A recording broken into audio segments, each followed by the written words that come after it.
The Federation of Indian Airlines has issued a press release saying that their demands have been misunderstood and that the suspension of operation of private airlines on 18th of August is not a threat. The FIA has also said that they have not asked for a charity or bailout from the DGCA. That's the latest coming in. Anil Baijal, the president of the FIA, sending that statement across saying that the FIA has been grossly misunderstood. Vasudevan Rangarajan is following this story and he joins us live from the capital.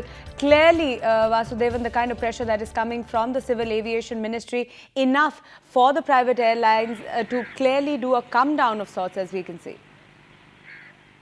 Well, that's right, Maruk. In fact, this press release from the Federation of Indian Airlines came less than half an hour after the DGCA came out with a rather stern letter to all the airlines telling them to give in written form a reason why they were suspending operations on the 18th of August and to refund the tickets bought by any passengers for the 18th of August within 48 hours. They said that if the tickets were bought on a cash payment, the refund needs to be given immediately. So clearly, coming after that and after some very stern statements from Praful Patel, the Civil Aviation Minister, this can be seen as a climb down of sorts by the private airlines in the country. They've said that they don't want any kind of charity or a bailout. They said that they want a level playing field, that sales tax on ATF needs to be brought to 4%, a uniform 4%, and they allege that though the government had set up some kind of a mechanism in the middle of last year, no progress has been made so far, and they in fact, the writing between the lines is that they would be only too happy to withdraw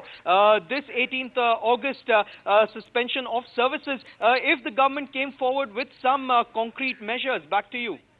Vasudevan Rangarajan reporting from the capital.